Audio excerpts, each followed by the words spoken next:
Saudara-saudara, hari ini saya akan berkhotbah dengan judul Apakah Keunikan Yesus Kristus.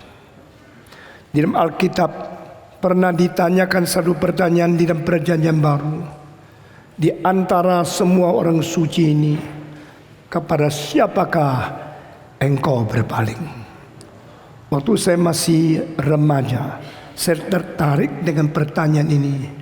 About all the saints, whom do you want to follow? Engkau mengikut yang mana? Orang suci begitu banyak, pendiri agama begitu banyak. Dari orang saleh yang berada di Krika namanya Sokrates, daripada orang saleh yang disembah sujud, dari orang suci, dari orang pendiri agama yang disembah sujud di seluruh dunia. Apakah ini orang-orang suci tidak cukup? Mengapakah engkau menerima Yesus Kristus? Mengapakah engkau percaya kepada Yesus Kristus sebagai satu-satunya Tuhan dan Juru Selamat? Di manakah keunikan Kristus? Di mana kelebihan Kristus? Mengapa Dia yang menjadikan pilihan bagi kita masing-masing? Saudara-saudara sekalian, jikalau agama sudah cukup, Allah mengapa harus mengirim Yesus ke dalam dunia? Jikalau ada orang lain yang mengatakan mereka juga dikirim oleh Yesus, mengapa kita menerima hanya Yesus bukan yang lain? Ini bukan dijawab oleh orang Greka atau orang-orang agama lain, saudara-saudara. Ini hanya harus dijawab oleh orang Kristen yang bertanggung jawab. Why I believe in Jesus. Jikalau aku telah memilih Allah, ternyata pilihnya salah, Itu adalah hal yang paling fatal, yang paling menakutkan, karena ini akan mempengaruhi nasib kita di kekekalan yang tidak mungkin dirubah nasibnya lagi. Jikalau saya pilih arloji, pilih salah, pilih arloji Rolex palsu dan anggap benar, itu hanya kerugian tangan memakai arloji yang palsu. Ya, kalau saya pilih pekerjaan yang salah, saya menghamburkan bakat dan karunia yang Tuhan berikan kepada saya. Kerja hanya cari uang dan tidak maksimal, tidak memperkembangkan dan memberikan kontribusi hidup saya. Jikalau saya pilih istri yang kurang cocok, mungkin seumur hidup geger dan tidak mempunyai bahagia. Tetapi jika engkau memilih Allah yang salah, yang bukan Allah engkau anggap Allah, yang Allah engkau tidak berbakti sebagai Allah, engkau telah kurang ajar terhadap yang maha besar, engkau telah berdosa kepada yang mencipta engkau. Jika engkau menerima yang menjadi pemimpin tapi bukan juru selamat, akibatnya ada jiwamu tidak diselamatkan dan engkau harus binasa untuk selama-lamanya. Saudara-saudara, saya kira tidak ada hal lebih serius daripada mengapakah kita tidak boleh sembarangan tidak memilih antara orang suci, seorang menjadi juru selamat, menjadi Tuhan, menjadi Raja di dalam hidup kita masing-masing. Saudara-saudara sekalian, who is the one I should choose? Who is the one I should follow? Who is the one I should worship? Who is the one I should adore him and praise him because he is the only Savior? Alkitab berkata berkali-kali kalimat yang penting tapi tidak diperhatikan oleh manusia. Di dalam Kisah Para Rasul pasal 4, karena di bawah kolong langit tidak diberikan nama yang lain supaya manusia diselamatkan kecuali Yesus Kristus.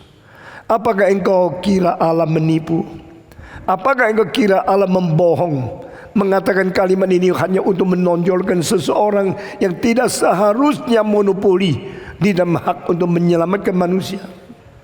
Mengapa Tuhan mengatakan tidak ada nama yang lain di bawah kolong langit?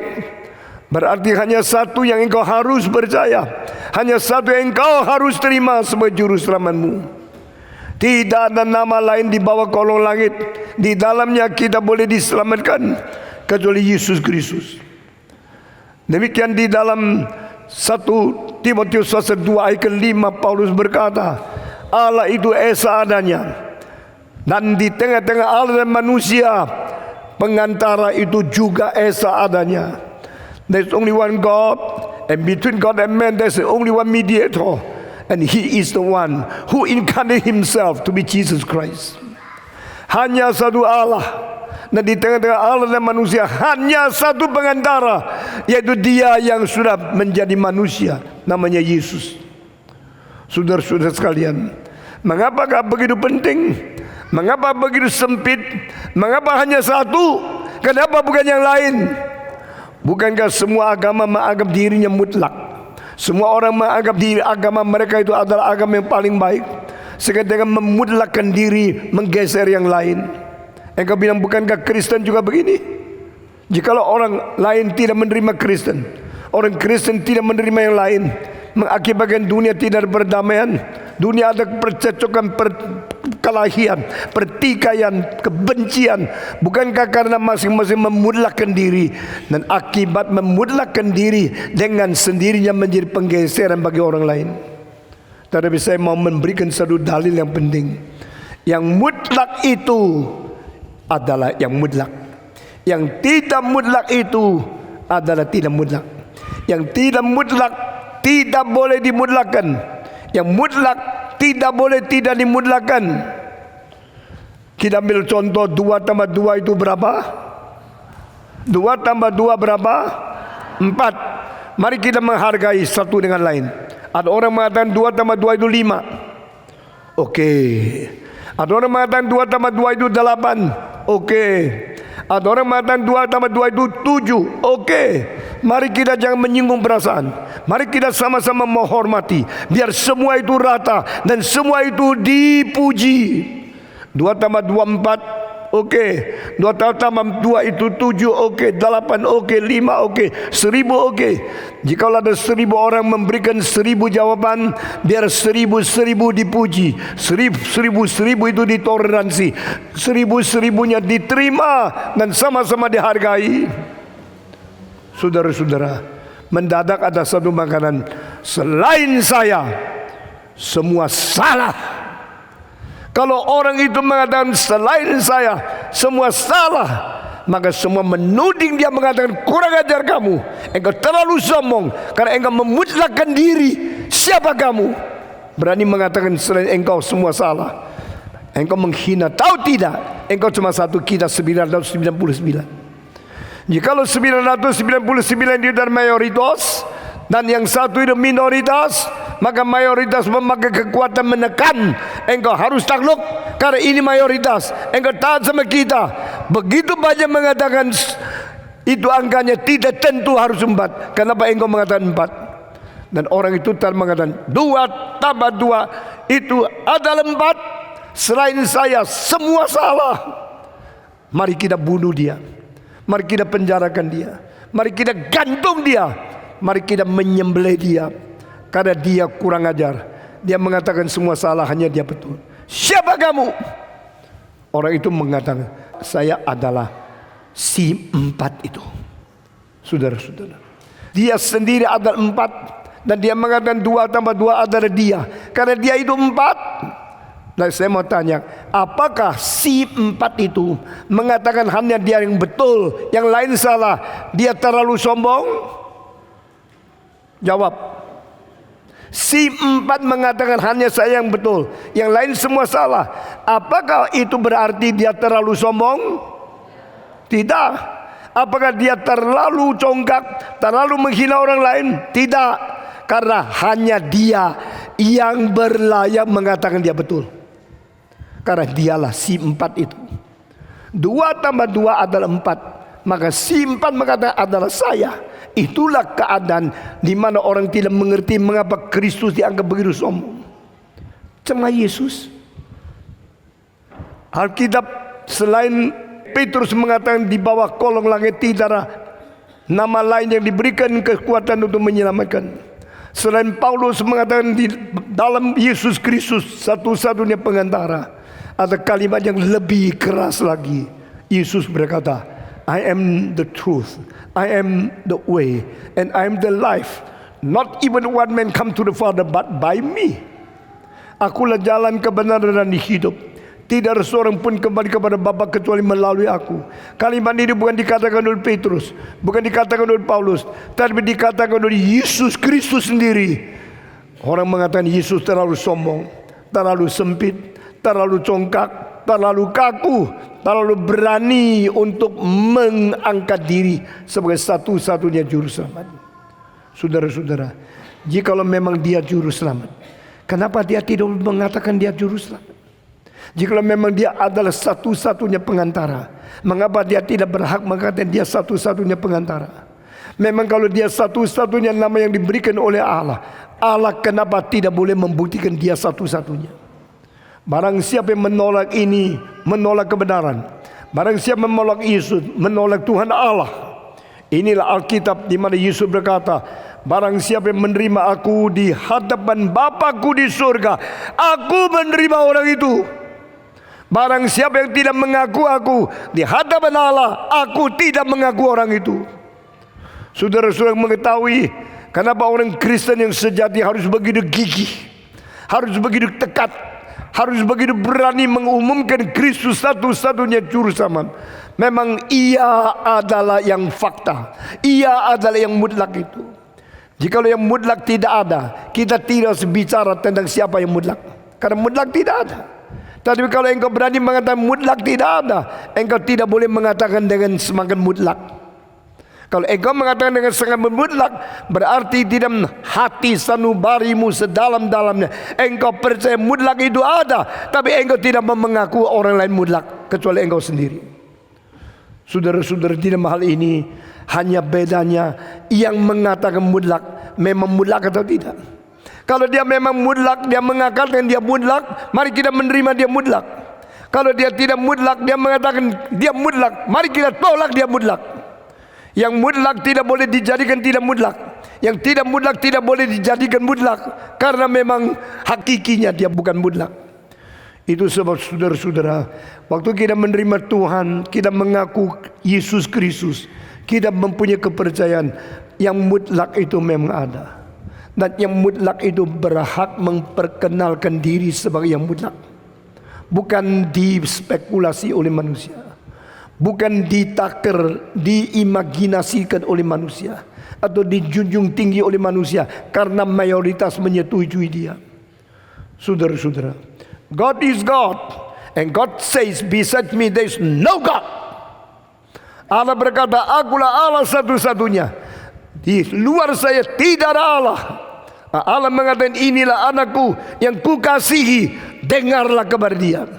Allah mengatakan dia hanya mengirim satu nama untuk menyelamatkan manusia, bukan orang-orang pendiri agama yang lain, bukan orang-orang suci yang lain, bahkan bukan nabi, bukan rasul. Saudara-saudara, pada waktu malaikat menyatakan diri kepada Daniel, Daniel berlutut di hadapan dia, langsung ditarik. "Kenapa menyembah saya? Saya adalah yang dicipta. Engkau harus menyembah yang mencipta, bukan menyembah yang dicipta." Pada waktu Paulus dan Barnabas berada di Listra, orang-orang itu datang membawa sapi mau menyembah dia, karena mereka menganggap dia adalah dua dewa dari orang Greka. Yang satu adalah Zeus, yang satu adalah Hermes, yaitu dewa yang tertinggi dan dewa yang memberitakan itu berita kepada manusia. Maka Paulus langsung loncat ke tengah-tengah mereka. "Jangan menyembah kami, karena kami hanya yang dicipta. Justru kami datang ke sini membawa engkau untuk lepas daripada penyembahan kepada dewa-dewa, dan hanya menyembah kepada yang sungguh-sungguh pencipta itu." Saudara-saudara sekalian, di sini kita melihat Alkitab membeberkan dengan jelas sekali, yang mutlak itu mutlak, yang relatif itu relatif. Kecelakaan di dalam dunia abad ke-21, yang tidak mutlak sudah makin lama makin berani memutlakkan diri, dan yang harus mutlak makin lama makin tidak memutlakkan diri. Agama Kristen yang mutlak diberikan oleh Tuhan berada di tangan orang Kristen dan pemimpin-pemimpin gereja yang gemeter ketakutan dibunuh, menjadi sendiri mengaku tidak mutlak. Saudara-saudara sekalian, abad 19 satu kali dia komprehensi saintifik, komprehensi ilmuwan. Ada seorang yang berdiri di Inggris, di London, orang tua itu namanya Sir Herbert Spencer. Dia mengatakan, "I believe there is nothing absolute in the world." Di dalam dunia ini tidak ada hal yang mutlak. Setelah dia berdiri mengatakan kalimat itu, dia duduk. Seorang ilmuwan pemuda yang tidak setuju dan dia berdiri, dan dia menantang kepada Herbert Spencer, "Mr. Spencer, did you say there is nothing absolute in this world?" "Yes, I did say it." "Do you believe yourself there's nothing absolute?" "Yes, I believe there is nothing absolute." Pemuda itu menanya kali ketiga, "Do you believe your statement absolutely?" Dia tidak bisa jawab. Dia dengan tunda-tunda.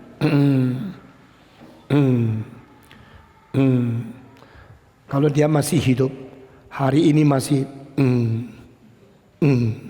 dia tidak bisa bawa. "Saya percaya tidak ada yang mutlak." "Engkau betul-betul percaya?" "Betul-betul." "Engkau percaya secara mutlak?"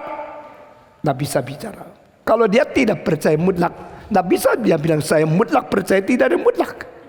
Tapi kalau dia bilang saya mutlak percaya tidak mutlak, berarti dia sudah memakai semangat mutlak untuk mentiadakan mutlak. That is self-defeating. Saudara-saudara sekalian, di dalam dunia agama abad ke-21 ini, orang Kristen terjepit di dalam keadaan begini. Pemimpin-pemimpin agama liberal tidak percaya lagi, sendiri gemetar, sendiri takut, lalu mengajar dengan tidak ada kepastian, berkhotbah dengan gurau-gurau, asal orang senang, banyak orang datang, persembahan cukup, dia sudah puas. Pendeta-pendeta, jangan begini. Kita adalah wakil Tuhan, kita adalah representatif Tuhan Allah. Kita adalah pembicara, juru bicara dari firman Tuhan yang mutlak. Mari kita tegas, sampai dibunuh pun kita harus setia. Tapi sembarangan agama-agama yang lain makin memberani, makin mau berusaha memperoleh, menjajah seluruh dunia, memutlakkan mereka. Maka hari ini saya berkata ke saudara, why you believe in Jesus? What is the uniqueness of Christian? Why we believe in the unique Christ? What is the uniqueness of Jesus Christ?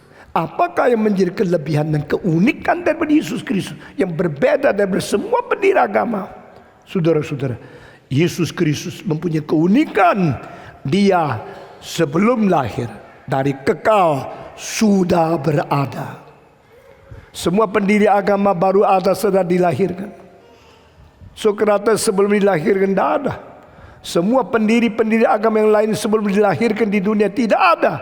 Tapi Alkitab mengatakan, hei Bethlehem Ephata, kau kota yang kecil, tetapi kelak yang akan dilahirkan di kota ini adalah mempunyai sumber sebelum dunia ada. Masih ingat ayat itu? Saudara, tidak lama kita akan merayakan hari Natal. Masih ingat apa artinya Yesus yang lahir? Sebelum dia lahir sudah ada. Bahkan sebelum dunia diciptakan sudah ada. Saudara-saudara, di dalam buku Mika dikatakan, hai Bethlehem Ephata, yang lahir di kota ini, yaitu Yesus Kristus. Sebelum dunia ada, dia sudah ada. Sebelum alam semesta diciptakan, dia sudah berada. Ini keunikan Kristus. We believe the eternal one. We are not believe in the mortal one. Orang Kristen bukan percaya kepada seorang juru selamat yang baru ada setelah dilahirkan oleh ibunya. Orang Kristen percaya kepada satu-satunya yang berada sebelum dunia diciptakan, karena dia itu bersifat ilahi. Itu sebab di dalam Injil Yohanes pasal 17 ayat ke-5, Yesus berkata, sekarang muliakan anakmu dengan kemuliaan yang sudah ada beserta dengan engkau, yang kita miliki bersama sebelum dunia diciptakan. Christ has a glory which is forever, even before the foundation of the world. Sebelum Allah Bapa menciptakan dunia, sudah sama-sama menikmati kemuliaan beserta anaknya yang tunggal Yesus Kristus. Dari kekal sampai kekal. Itulah keunikan Yesus Kristus. Jikalau Yesus Kristus hanyalah satu orang yang ada setelah dilahir, dia tidak beda dengan engkau dan saya. Hanya dia lebih agung, dia lebih berbakat agama saja, seperti pendiri-pendiri agama yang lain. Tapi Yesus Kristus berada sebelum dunia diciptakan. Dia adalah yang kekal. Dia adalah Allah pribadi kedua yang jelma menjadi manusia. Karena begitu mengasihi, karena mau kita mengerti bahwa dia mengerti kita, sehingga dia dilahirkan menjadi manusia. Mengalami apa yang kau alami, kau nangis dia nangis, kau tersendiri dia tersendiri, kau ditolak dia ditolak, kau difitnah dia difitnah, bahkan dia dipaku di atas kayu salib. Dia begitu mengerti kesusahan manusia yang tidak ada pada pendiri-pendiri agama yang lain. Saudara-saudara, keunikan Kristus, dia bukan orang mortal, bukan manusia yang dilahirkan manusia. Dia adalah Maria yang namun oleh Roh Kudus melahirkan daripada seorang anak darah yang kekal datang ke dalam dunia ini. Kedua, Yesus Kristus adalah langsung utusan Tuhan yang Allah sendiri menjadi manusia, menyatakan Immanuel, penyertaan dengan manusia. Semua pendiri agama adalah manusia biasa, dilahir oleh papanya yang berdosa, mama yang berdosa. Lalu setelah dari kecil menjadi besar, pelan-pelan sendiri merasa diri berdosa. Akhirnya dia mau mencari satu jalan. Ada yang mengatakan dia menemukan jalan, ada yang mengatakan Tuhan menemukan dia. Tapi sebelum itu mereka tidak kenal. Sebelum itu mereka tidak tahu. Sebelum itu mereka tidak mempunyai sesuatu hakikat di dalam dasar hidup mereka bahwa mereka mengenal Tuhan Allah. Yesus bukan demikian. Yesus tidak pernah mempunyai pengalaman sadar, baru saya tahu saya perlu Allah, karena dia adalah Allah di tengah-tengah kita. Dia adalah Allah yang jelma menjadi manusia. Itulah sebabnya pada waktu Yesus Kristus berada di dunia, tidak ada sedikit gejala dia mencari Allah. Tidak ada sesuatu bukti dia lagi mencari sebagai manusia memerlukan Allah. Saudara-saudara sekalian, umur 12 dia ketemu dengan orang-orang Farisi, pemimpin-pemimpin yang begitu hebat. Dia tanya pertanyaan mengakibatkan mereka tercengang. Dari mana bijaksana anak muda ini? Saudara-saudara, kalimat keluar dari mulut dia yang pertama selama dia hidup di dalam dunia 33 tahun setengah, yaitu pada waktu dia umur 12 dia mengatakan kalimat, "Don't you know I should be always in my father's house?" Tidak ketahuilah bahwa aku harus sering berada di rumah bapakku. Dia mengatakan siapa? Dia berkata kepada Yusuf. Dia berkata kepada Maria. Yusuf bapaknya kah?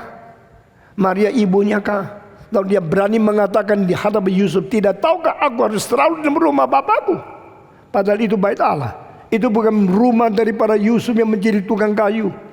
Waktu Yusuf mengatakan kalimat itu mengindikasikan dia mempunyai bapa di surga yang akan dididik untuk menjadi bapa semua orang Kristen dengan berdoa, Bapa kami yang di surga, dipermuliakanlah namamu, datanglah kerajaanmu, jadilah kehendakmu. The Father in heaven, which is His Father, will become all our fathers. Dia adalah Bapa Yesus Kristus akan menjadi Bapa kita bersama-sama. Saudara-saudara, kalimat-kalimat yang keluar dari anak umur 12 itu membuktikan dia bukan anak biasa. Dia adalah yang dikirim Bapa ke dunia, dan dia datang ke sini mewakili Bapa. Sehingga akhirnya mengatakan, if you see me, you are not seeing me, you see God who sent me. If you believe in me, you are not believing in me, you believe in the God who sent me to you. Barang siapa yang menemukan saya, dia bukan melihat saya, dia melihat Bapa yang mengutus saya. Barang siapa yang percaya kepada saya, dia bukan percaya kepada saya, dia percaya kepada Bapa yang mengutus saya kepada engkau. Ini keunikan Yesus. Pernahkah pendiri agama lain mengatakan kalimat ini? Beranikah mereka mengatakan kami ini? Bolehkah mereka mengatakan kalimat ini? Pernahkah mereka mengatakan kalimat ini? No. Absolutely no. Saudara-saudara, orang paling agung di dunia tidak ada satu yang berani mengatakan, jikalau engkau lihat saya, engkau lihat Allah. Jikalau engkau percaya kepada aku, engkau percaya kepada Allah. To believe in Jesus Christ is equal to believe in God. To see Christ is equal to see God. Engkau melihat saya sama dengan lihat Allah. Saudara-saudara, seorang beragama lain yang berada di dalam gereja saya melayani sebagai seorang yang sangat baik, pelayan kerjaan yang sangat setia. Satu hari dia memindahkan buku dari satu kamar ke kamar lain, dan buku-buku yang dipindah itu adalah Injil Yohanes. Lalu dia pada waktu pindahkan buku-buku itu, dia duduk sebentar baca. Di dalam pasal 12 dia membaca ayat yang menakutkan dia luar biasa. Dia mengatakan di dalam ayat itu, aku tidak menghakimi kamu, tetapi pada hari kiamat firman yang kukatakan kepadamu akan menghakimi segala manusia di dunia ini. Orang ini bukan orang Kristen. Dia kaget. Mengapa ada satu orang akhir zaman akan datang ke dunia menghakimi seluruh dunia? Tak mungkin dia manusia. Dia pasti Allah. Mulai hari itu dia merindukan menjadi orang Kristen, mau menerima Yesus Kristus. Dan dia akhirnya bicara sama saya, Patong, saya kira Yesus pasti bukan manusia.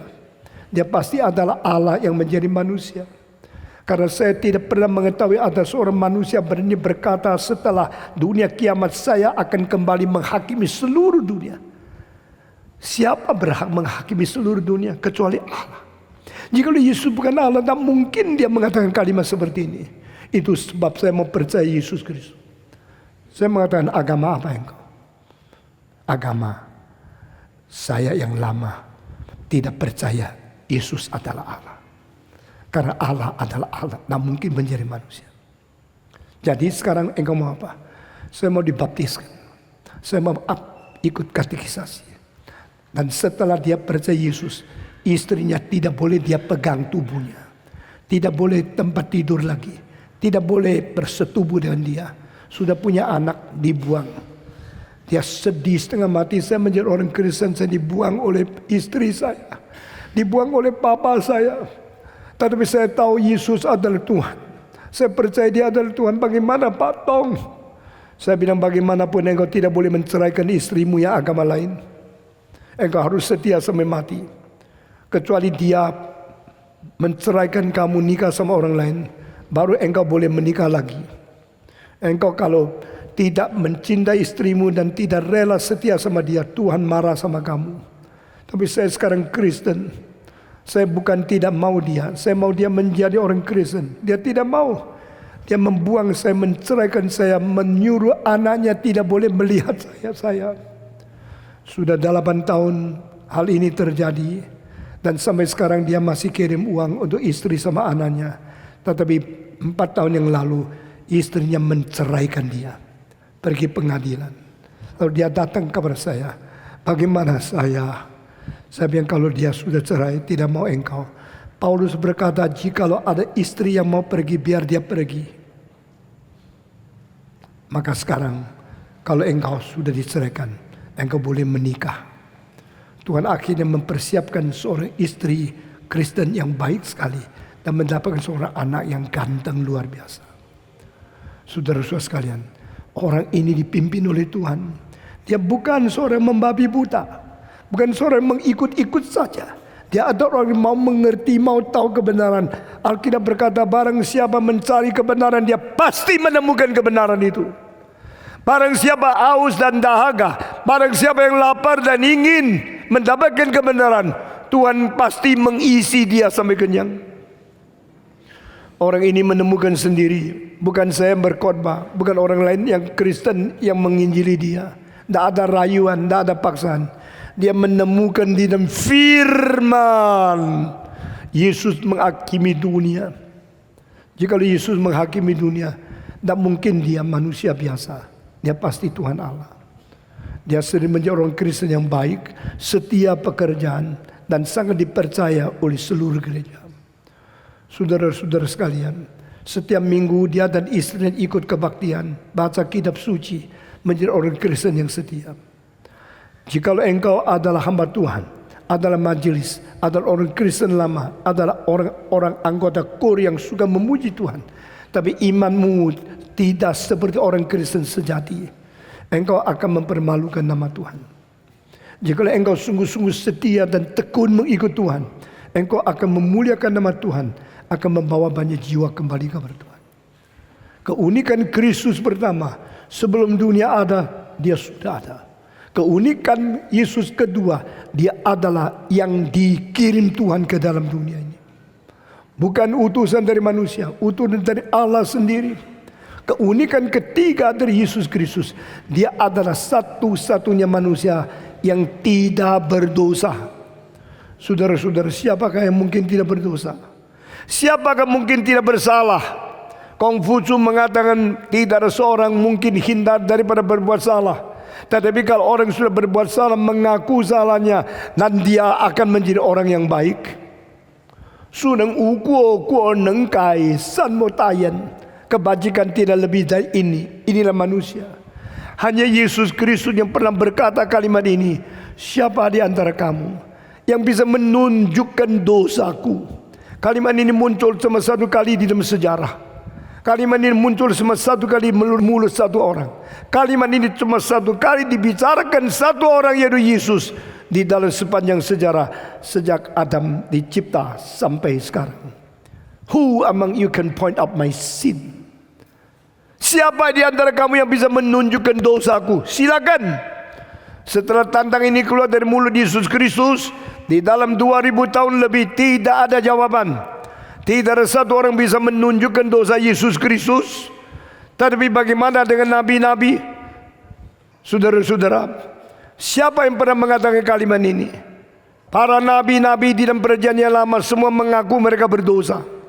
Para rasul-rasul di dalam perjanjian baru semua mengaku mereka berdosa. Petrus bahkan berkata, dosaku besar, tolong tinggalkan saya Tuhan. Pada waktu dia mendapatkan banyak ikan, Setelah 1 malam tidak dapat, Yesus datang langsung dapat ikan. Dia bergemetar. Dia mengetahui, I am a great sinner, please leave me. Paulus berkata, di antara orang berdosa, seorang berdosa paling besar. Ayub mengatakan, dosaku lebih tinggi daripada kepalaku. Daud mengatakan, di dalam rahim ibuku aku sudah berdosa kepada Tuhan Allah. Yesaya mengatakan, aku adalah orang yang lidahnya berdosa di tengah-tengah orang yang berkata-kata kesalahan dan dosa. Semua nabi, semua rasul, semua orang suci, semua pendiri agama mengaku mereka berdosa. Hanya Yesus Kristus mengatakan, siapa di antara kamu boleh menunjukkan dosaku? Orang yang mempaparkan dengan begitu jujur dan berani, hanya satu kemungkinan, memang dia tidak berdosa, mutlak, sama sekali suci. Itu sebab Yesus pada waktu dilahirkan, malaikat Jibril berkata kepada Maria, the one you are going to give birth will be called the Holy One of God, the Son of God in the highest. Malaikat memberikan 7 nama kepada Yesus waktu dilahirkan. 2 nama diberikan kepada Yusuf, 2 nama diberikan kepada Maria, 3 nama diberikan kepada orang miskin yang menggembala di luar kota Bethlehem. Dan 7 nama menjadi nama Yesus yang kita sebut dah habis selama 2000 tahun ini.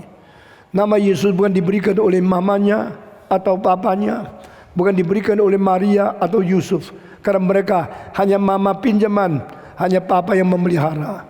Mereka tidak mempunyai hak yang besar. Nama Yesus diberikan Jibril kepada Yusuf. Namakan dia Yesus, karena dia akan menyelamatkan umatnya daripada dosa. Namakan dia Immanuel, karena Tuhan akan menyertai kita. Nama Yesus 2 diberikan oleh malaikat kepada Yusuf. Nama Yesus 2 lagi diberikan malaikat kepada Maria. His name will be called the Holy One of God. Sebutkan dia adalah Sang Kudus dari Allah. His name will called the Son of the God in the highest. Dia akan disebut anak Allah daripada Allah yang maha tinggi. Sesudah 4 nama ini, masih 3 nama malaikat berikan kepada penggembala domba di padang belantara di luar kota Daud. Pergilah ke kota Daud.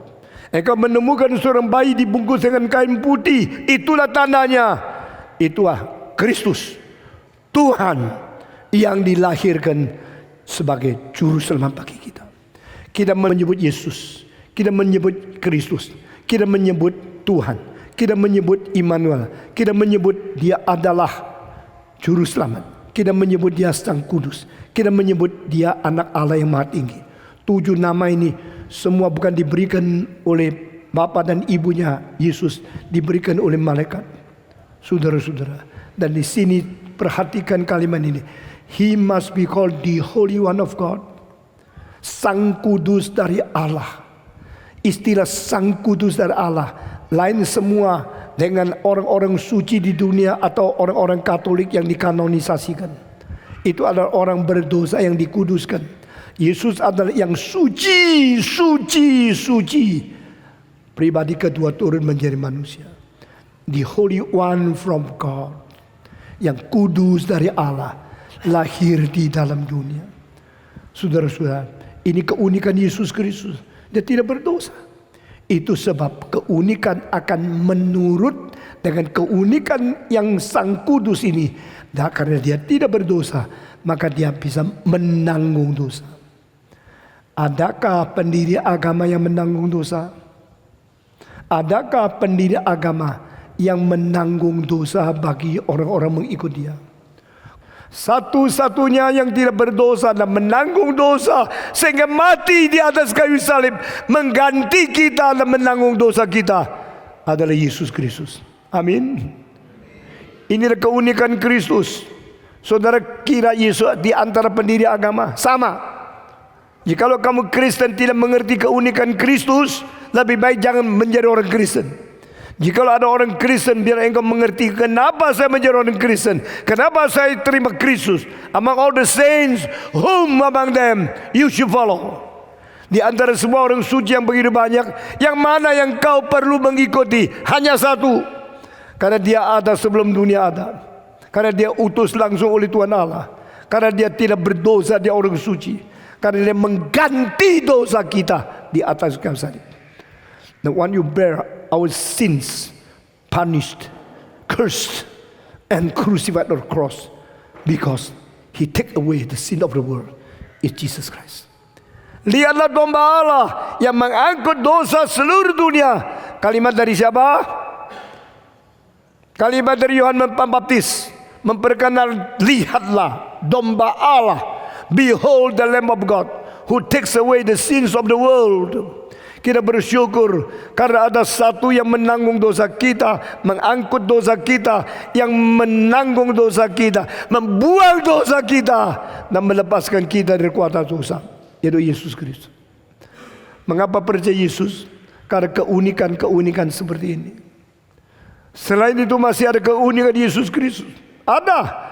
Dia yang perang dengan setan, perang memusnahkan penguasa maut, yaitu iblis, dan dia perang mengalahkan kuasa setan, kuasa kematian, kuasa dosa, dan kutukan Taurat, sehingga dia menang atas semua ini, dan dia akhirnya bangkit pula di antara orang mati.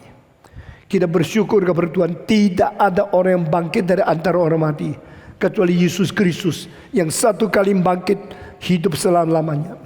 Sebelum Yesus bangkit, paling sedikit di dalam perjanjian lama ada 2 orang bangkit, ada 3 yang dibangkit oleh Yesus, 5. Anak Elias, anak Elisha, anak Yairus, anak janda yang berada di kota Nain, dan Lazarus. 5 orang ini pernah dibangkitkan di dalam sejarah. Tidak pernah ada di agama lain. Tidak pernah ada agama lain yang pernah menunjukkan kuasa kebangkitan Allah kepada orang mati. Tapi saudara-saudara, Elias 1 kali, Elisha 1 kali, Yesus 3 kali, Paulus 1 kali, Petrus 1 kali. Paulus membangkitkan Ertikus, dan Petrus membangkitkan, yaitu siapa? Paulus membangkitkan siapa? Engkau semua tidak tahu ya, Kristen apa ini? Petrus membangkitkan siapa? Siapa? Tidak ada satu yang tahu. Seorang berada di Filipi, mati, lalu Petrus membangkitkan dia. Siapa itu? Inilah orang Kristen. Saya menguji langsung semua gagal.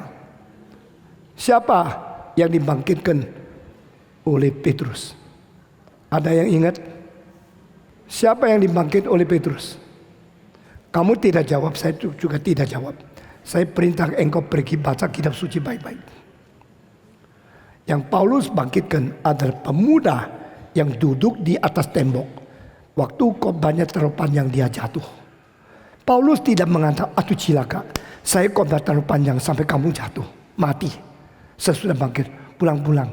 Paulus khotbah lagi sampai pagi. Ini Rasul Tuhan.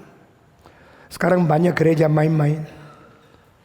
Saudara-saudara, Paulus membangkitkan 1, Petrus membangkitkan 1, Elias membangkitkan 1, Elisa membangkitkan 1. Masing-masing nabi 2 orang, rasul 2 orang, 1 orang membangkitkan 1.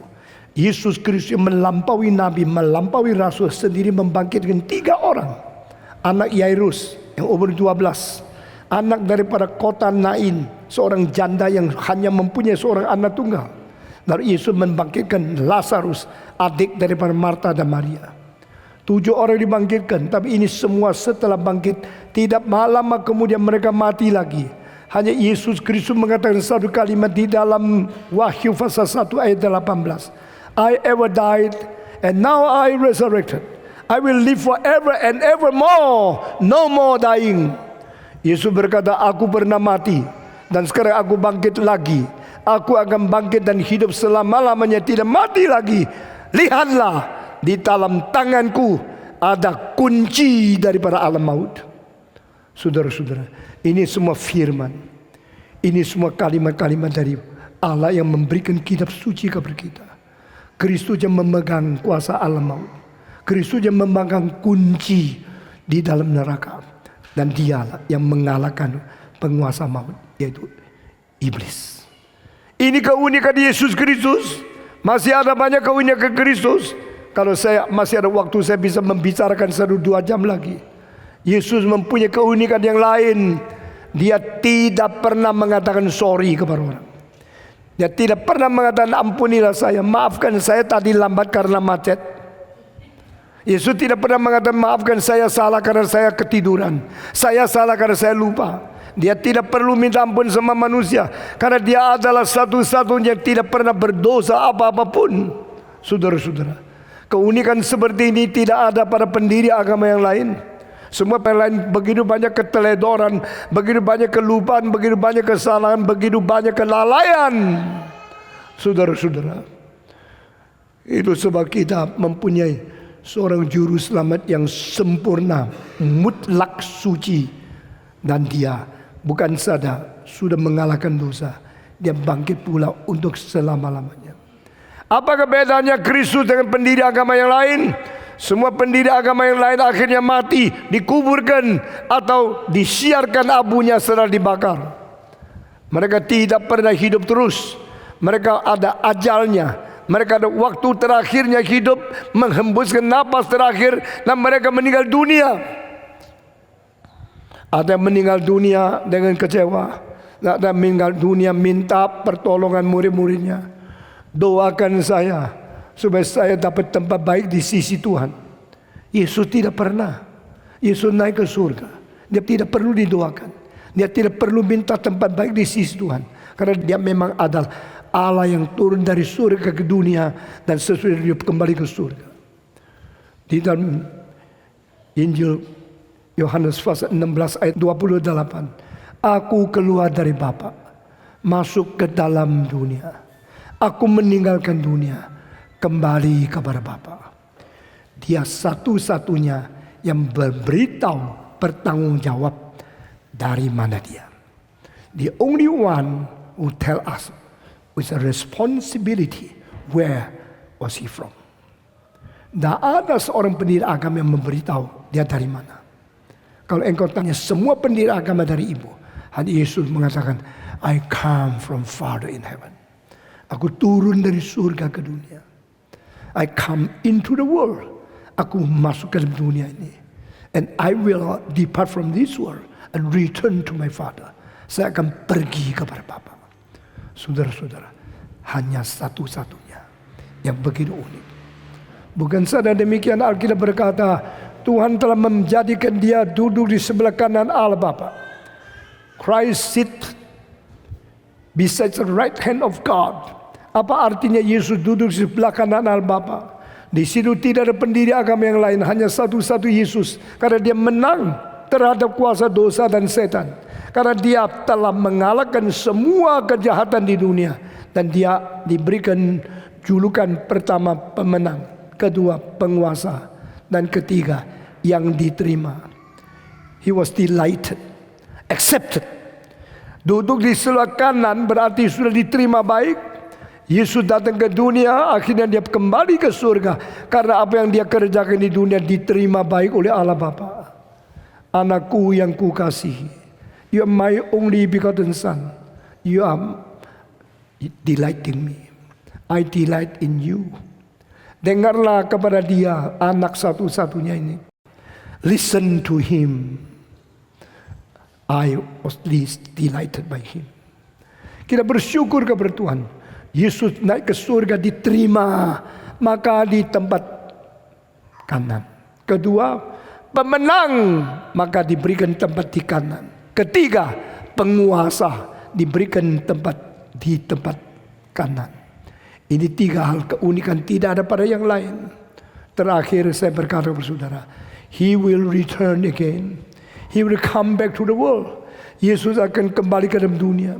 Yesus akan kembali menghakimi seluruh dunia, baik yang hidup, baik yang mati. Tidak ada hubungan dengan dia menikah. Yesus akan kembali untuk mewakili Tuhan Allah menghakimi seluruh dunia. Dan tidak ada satu orang bisa berdiri di hadapan dia atau melarikan diri daripada dia. Dan tidak memperkirakan hitung-hitungan di hadapan Tuhan karena dosa yang diperbuat oleh mereka. Roma pasal 2 mengatakan semua berdiri di hadapan dia, menerima hukuman dari Allah di dalam Kristus yang menjalankan penghakiman itu. Saudara-saudara sekalian, waktu Kristus datang, ada dua macam orang berdiri di hadapan dia.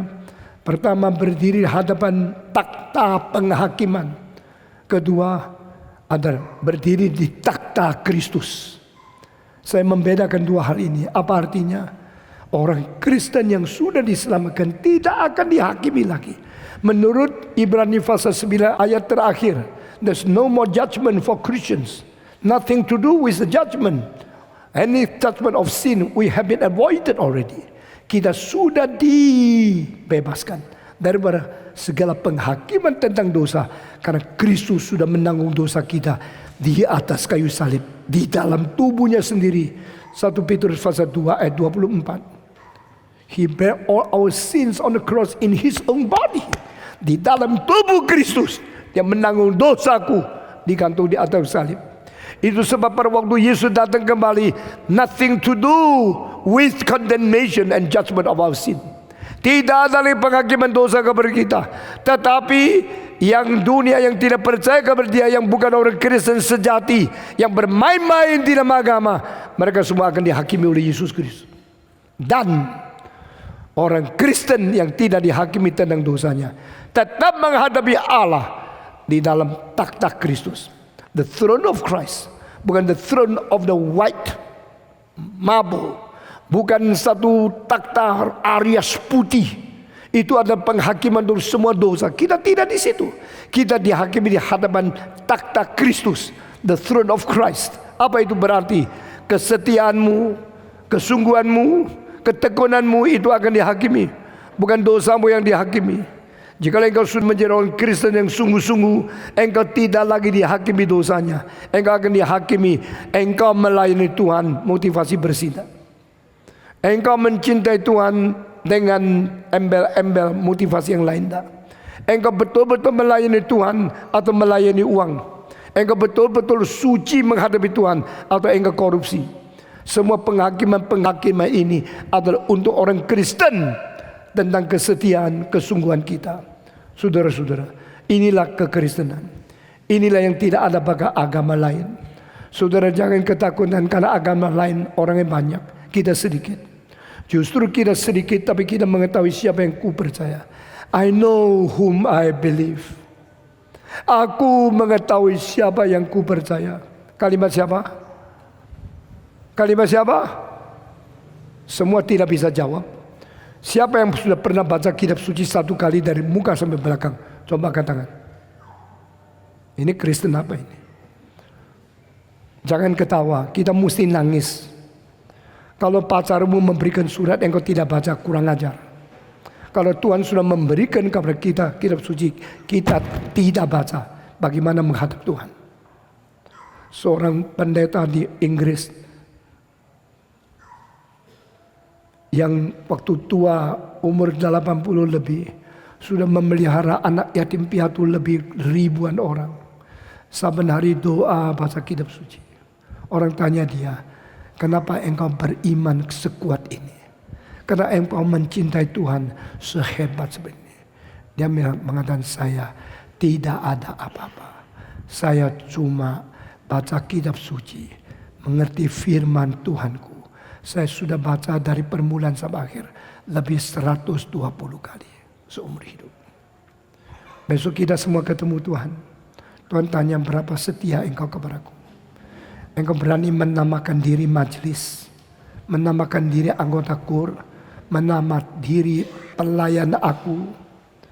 Berapa banyak jiwa engkau bawa kepada Tuhan? Berapa banyak kitab suci yang engkau hafal di dalam kitab? Berapa banyak pelayanan yang engkau sajikan kepadaku? Saudara-saudara, saya tidak berani malas. Saya sudah umur 74. Saya harap saya sampai mati. Matinya kalau bisa di atas mimbar. Saya matinya bukan pikun, tapi dengan jelas menjelaskan setiap kalimat yang penting. Memberikan firman Tuhan dengan setia, tuntas. Menguatkan setiap orang Kristen menjadi orang Kristen yang setia dan yang lurus, yang jujur di hadapan Tuhan. Saudara-saudara, saya mengetahui keunikan Kristus terlalu banyak. Mari kita seumur hidup terus memikirkan, merenungkan, mengerti keunikan Kristus, kelebihan Yesus Kristus, perbedaan antara Kristus dengan semua pendiri yang lain. Sehingga kita mengatakan, aku percaya Engkau Allah yang mutlak. Maka dengan mutlak aku menyembah Engkau. Dengan mutlak aku memuji Engkau. Dengan mutlak aku beriman kepada Engkau sampai selama-lamanya. Amin. Saudara, maukah setia kepada Tuhan Yesus sampai mati? Jangan tergoda oleh uang. Jangan tergoda oleh pangkat.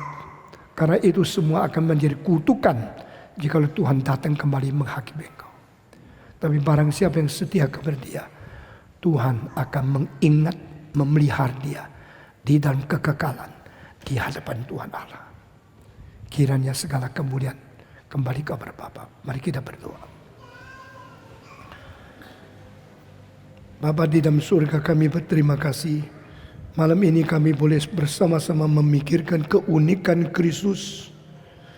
Di antara semua orang disebut orang suci, siapakah seperti Tuhan? Siapakah yang dilahirkan melalui naungan Roh Kudus kepada anak darah Maria? Siapa yang berada sebelum dunia diciptakan? Siapa yang turun dari sifat Allah menjadi manusia? Siapa yang hidup tanpa berdosa 33 tahun setengah? Siapa yang satu detik pun tidak pernah mempunyai pikiran yang salah di dalam kesucian untuk menjadi keselamatan kami? Siapa yang pernah tanpa dosa akhirnya menanggung dosa manusia di atas kayu salib? Siapakah dengan kuasa kesucian mengalahkan penguasa maut, yaitu iblis? Siapa yang telah bangkit pula dari antara orang mati? Kecuali Engkau Tuhan, Juru Selamat. Engkau adalah jalan, kebenaran, dan Engkau adalah hidup satu-satunya yang membawa manusia kembali kepada Allah. Biar Engkau memberikan kekuatan kepada kami dan menjadikan kami orang Kristen yang sungguh-sungguh setia kepada Engkau. Orang Kristen yang sungguh-sungguh mau memuliakan nama-Mu dengan iman yang sejati. Dengar doa kami Tuhan. Dalam nama Yesus Kristus, penebus dan juru selamat kami yang hidup, kami sudah berdoa. Amin.